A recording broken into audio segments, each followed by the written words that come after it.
I've had the device for over 3 years now. I got it during 2021, kind of at the midst of the COVID pandemic, and was doing a lot of different work in a public library, municipal library. So we were dealing with a lot of things, a lot of health and safety issues, a lot of public concern. And I was in operations. So I had all kinds of projects to manage, discussions to have, community to work with. And I was looking for something that could help me do what I'd always done, which was a bunch of paper notebooks, and take that digital and do it in a really purposeful way that would make it easier for me to be able to find things when I needed them. So, and if you watched my channel before, you know a little bit of the backstory there. One thing I want to talk about is kind of like the evolution. And if you've had a chance, and it's down in the description if you haven't, so if you want to go back later, I did a series of 3 blog posts this week to talk about what the changes have been since I purchased the device. It was 3 different posts because there was so much to cover. So, how did I research it? Why did I buy it? How do I use it? And then also, what's changed?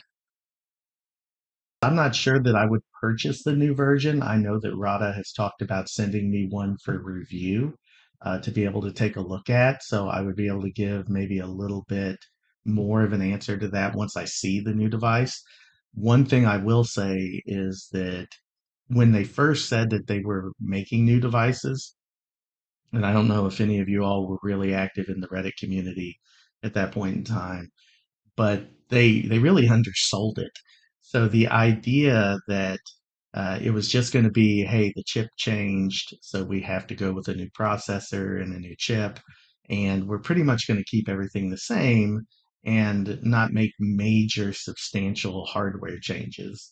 And then, and I'll go ahead and pull this out just to show, most of you are familiar with it, but then came the Nomad. And the Nomad had a lot of changes. So for those of you who don't know, the Nomad, has this new cage with magnets that helps it snap in. It's the smaller version, not the one that I currently have, and it has dual sliders. It has a lot of different just enhancements. It also has more RAM, and it's a little bit faster in device, and it's also expandable in storage, so you can actually add an SD card. So those are just a few of the changes. I would think that if the A5X2 is extremely an upgrade, I may be in the market to purchase that device. Rada has been very good about updating these older devices. So even if you don't have the newest device, you pretty much have the same software. The hardware is where it's going to be different. One of them is actually in the beta, so it isn't out yet, but I think it's the one I probably underestimated the most, and that's the to do feature. But as far as the initial release, when I first got it, the calendar wasn't a thing, and really neither was email. They were both experimental, and I wasn't sure how I would integrate that. But I probably underestimated the most the impact of the calendar. So being able to sync the calendar with my Google Calendar for work has been almost a game changer for the way that I do things and the way that I work. And I've got several videos on that as well. Email would probably be a second, although it's not exactly, I use it more as a background tool to be able to access during meetings if I need to, and I don't want to pull out my laptop and kind of put that in between me and someone else, but I still want to be able to pull some information. This device here is pretty portable. I've never had trouble putting this in my briefcase and taking it with me on the go or walking across campus to a meeting and, feeling like I'm weighed down. It's pretty light. It doesn't weigh a ton. There are other videos that actually use the scales and weigh them. I haven't done that. But I will say that as far as pure portability, if all you're doing is taking notes and all you're doing is accessing those notes and you're reading, This is a phenomenal device. I really fell in love with it the time I used it for work, and I still take it with me to work every day.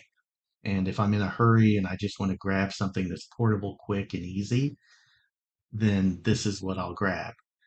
Primarily because I actually love the new pen. And it's so funny because I have the Heart of Metal pens, as you could see when I showed the over camera shot of the A5X. But this is so light and it's so easy to use and it's retractable and it's not intrusive. I found myself really enjoying it. This idea of a cross-platform device that doesn't go all the way in on the idea of like a books where you're in a full Android experience. One nice thing about a reader is the fact that it's not a full Android experience. Now, do you lose functionality between the Supernote and doing something on the Kindle? Not so much functionality, but probably ease and that deep integration you get with anything that's in its own ecosystem. And of course, with the Scribe, that changes the whole dynamic. If you live in that ecosystem and you love Kindle and all of your books are there and all of your information is there, the Scribe is a really interesting concept. I do think Rada's support is excellent. I've never asked a question and not gotten an answer. I've never had really a bad experience with them. They will keep working the problem as long as they can. And that's why this particular device has done so well for me over the years. Because even though I'm 3 years in, I'm well out of warranty. Back then, it was only a 1 year warranty.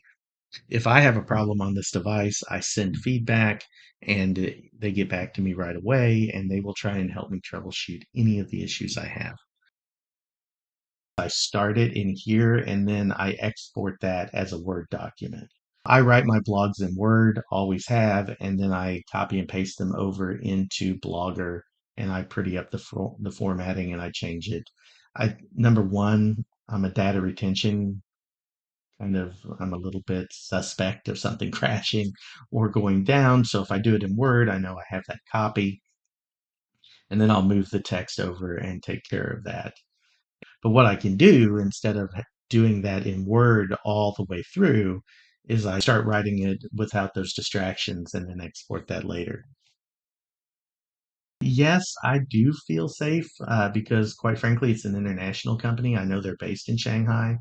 They also have offices in Washington here. They're also in Japan. So RADA is an international company. But also, I think that all of these devices do come with a little bit of a warning that they're running an older version of Android.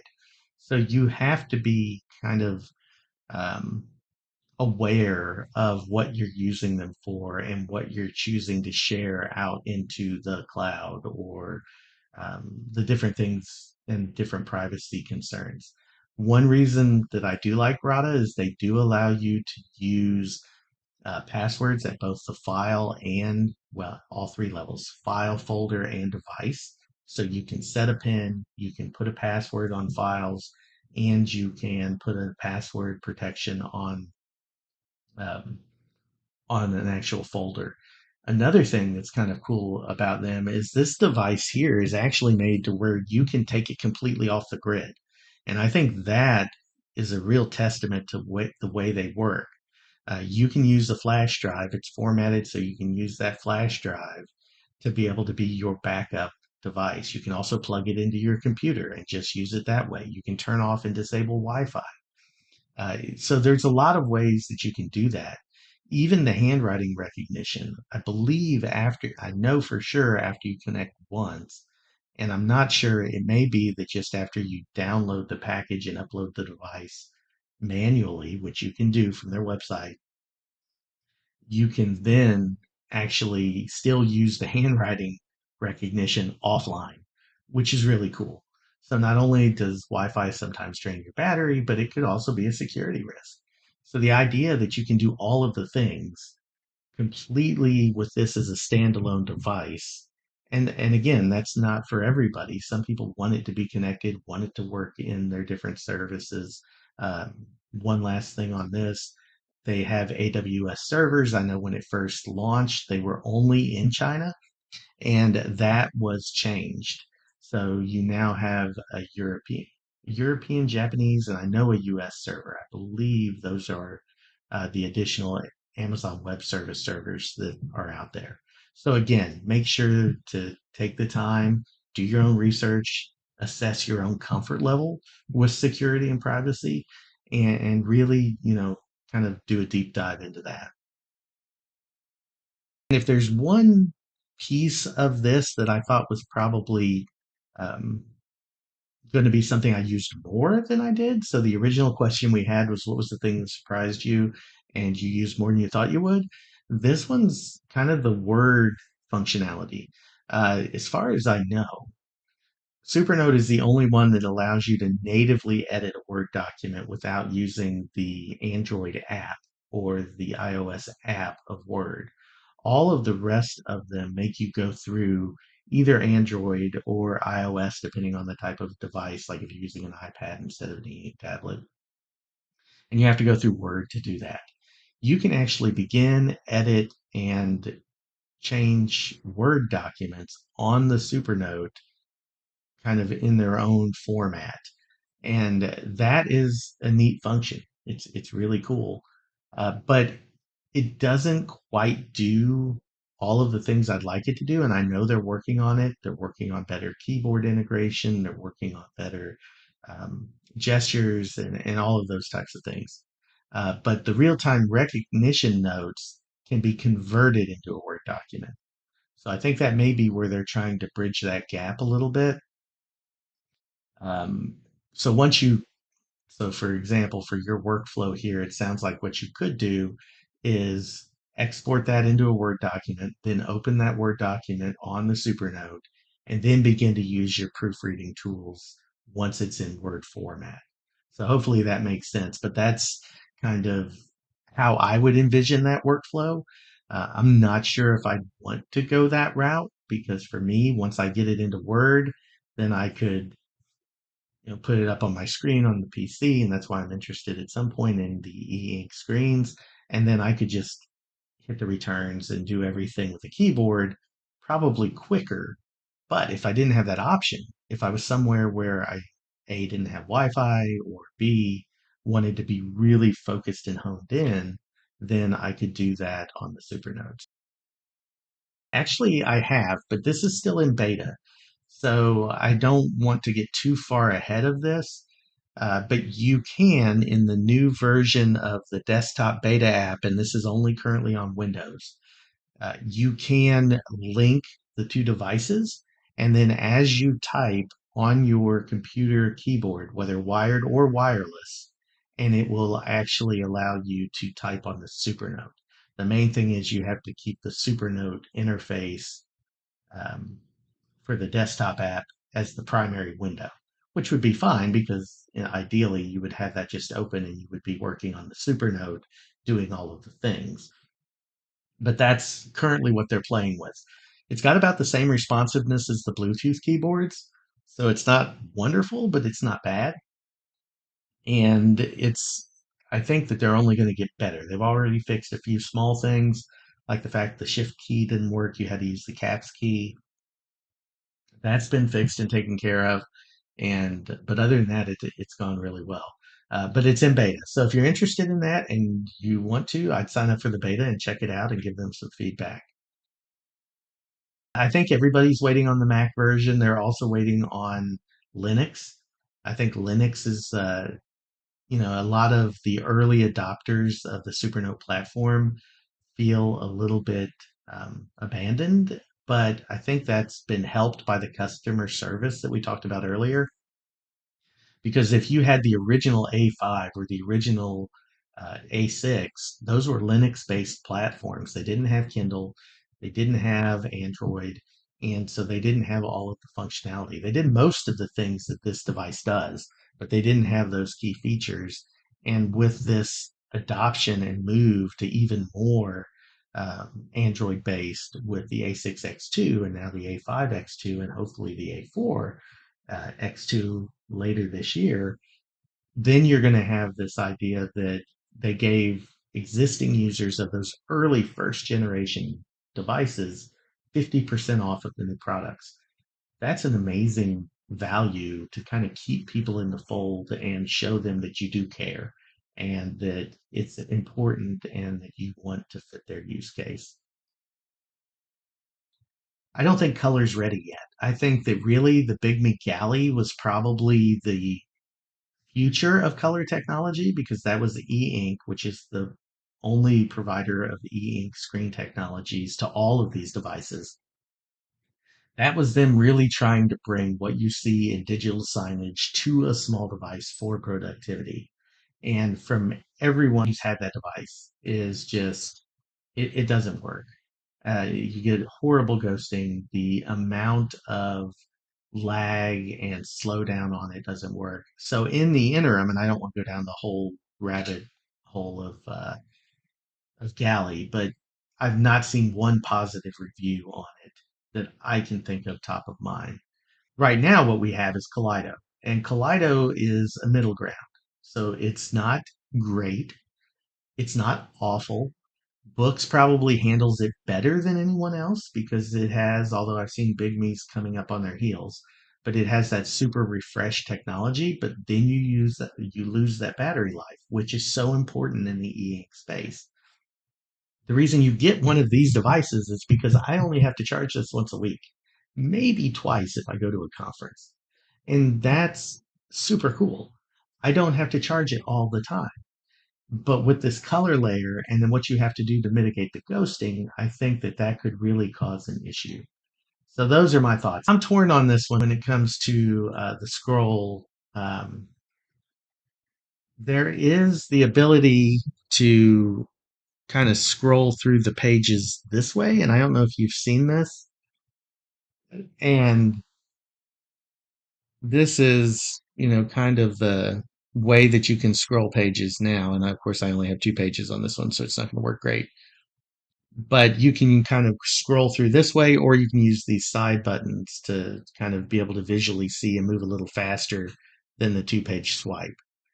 But at the same time, it's not the infinite scroll, which it sounds, or not infinite scroll, but the swipe scroll that you're maybe talking about from the Remarkable and books or something like that. It still keeps you in the page view.